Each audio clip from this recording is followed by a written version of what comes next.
지난 6월 21일 파주시 관내 포도 농가에서 봉지 씌우기 작업을 하며 노사 한마음 일손 돕기를 펼쳤습니다. 또한 이천시 복숭아 농가와 오산시 화훼 농가에서도 일손 부족 해소를 위한 인력 지원을 펼치는 등 본격적인 영농철을 맞아 고령화와 인건비 상승으로 어려움을 겪고 있는 농업인을 돕기 위해 최선을 다했습니다. 지난 6월 14일 수원 노보텔 엠베서더 호텔에서 조합장 및 시군 지부장 200여 명이 참석한 가운데 조합장 포럼을 개최했습니다.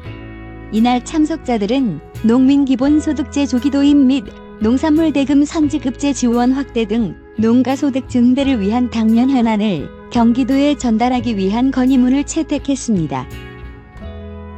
지난 6월 4일 강남대학교 학생을 대상으로 경기미 소비 촉진을 위한 아침밥 먹기 캠페인을 전개했습니다. 우리 농업지키기 운동본부와 고향주부 모임 회원 등 20여 명은 경기미로 만든 떡과 오리온 농협의 간편 대응식인 그래놀라바를 나누어 주며 올바른 식생활 개선을 위한 홍보 활동을 펼쳤습니다. 지난 6월 5일 경기 관내 농축협 감사 업무 담당자 180여 명을 대상으로 2019년 감사 업무 컨퍼런스를 개최했습니다. 이날 회의는 실제 사례 중심의 교육으로 사고 예방의 중요성에 대한 공감대를 형성하고 농가 소득 5천만 원 달성을 위한 감사역의 역할을 제고하고자 마련됐습니다. 지난 6월 19일 화성시 라비도 리조트에서 경기도 원로청년회 임원 및 대의원 130여 명이 참석한 가운데 워크숍이 개최됐습니다. 이날 회의는 제8대 임원의 임기 개시에 따른 지도자의 역량 강화 및 조직 활성화 방안을 모색하고자 마련됐습니다. 지난 6월 20일 서화정 농협에서 농업인 행복버스가 개최됐습니다. 농협중앙회와 농림축산식품부가 공동으로 추진하고 있는 농업인 행복버스 사업은 농촌 지역을 직접 찾아가 의료 지원과 장수 사진 촬영, 법률 상담 등을 무료로 제공하는 종합복지 서비스 제도입니다. 지난 6월 11일과 12일 고양시 엠블 호텔과 수원시 이비스 엠버서더 호텔에서 방카 판매 우수 직원 80여 명을 대상으로 세미나를 개최했습니다. 최근 보험시장 동향에 대한 전문가의 분석과 함께 신상품 출시에 따른 마케팅 추진 기법을 공유해 참석자들의 큰 호응을 얻었습니다. 지난 6월 20일 경기 관내 초등학교 및 특수학교에 어린이 동산 잡지 24,000부를 전달했습니다. 이날 행사는 어린이들에게 창의성과 리더십을 길러주고 농업과 농촌의 소중한 가치를 알리고자 마련됐습니다. 지난 6월 25일 경기도청에서 최근 생산량 증가로 어려움을 겪고 있는 농가를 돕기 위한 양파 팔아주기 운동을 전개했습니다. 이날 행사는 전국적인 양파 과잉 생산과 가격 하락에 따른 농가의 어려움을 함께 나누고자 마련됐으며 관내 영업점에서도 고객 사은품으로 양파를 배부하는 등 소비 확대를 위해 힘쓰기로 했습니다. 지난 6월 5일 의정부 북부청사에서 경인지구 축협운영협의회 조합장이 참석한 가운데 아프리카 돼지 열병 방역을 위한 긴급회의를 실시했습니다. 또한 파주시 관내 양돈 농장을 방문해 아프리카 돼지 열병이 유입된 북한 접경 지역 방역 상황을 점검하고 포천시 관내 거점 소독 시설을 찾아 방역 현장을 점검하는 등 가축 질병 확산 방지를 위해 최선을 다했습니다. 지난 6월 27일 지역본부 주차장에서 수원 관내 중앙회와 은행, 농축협 직원이 자발적으로 참여한 가운데 사랑의 생명 나눔 헌혈 캠페인을 실시했습니다. 이날 행사는 농업인과 국민으로부터 받은 사랑에 보답하고 혈액수급 부족 해소를 통한 공익적 역할을 다하고자 마련됐습니다. 다음은 그 밖의 간추린 활동사항입니다.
저녁 6시 퇴근 시간이 되자 자동으로 PC 화면이 전환됩니다. 그러자 한 직원 망연자실한 채 폭풍 눈물을 흘립니다.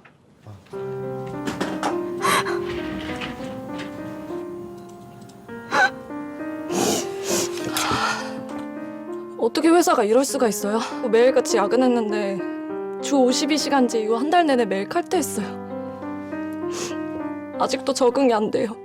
또 다른 사무실에 가봤습니다. 컴퓨터 화면이 바뀌자 직원들이 하나같이 책상 아래로 숨기 바쁩니다. 도대체 왜 이렇게 숨으시는 겁니까? 퇴근 시간 지났잖아요. 걸리면 벌금 몰라요? 이거 모자이크 처리 되는 거죠? 아니 그래도 이렇게까지 좀 조용히 좀. 도대체 근데 왜 그런지 한번... 이처럼 주 52시간제가 시행된 이후 직원들에겐 많은 변화가 생겼습니다.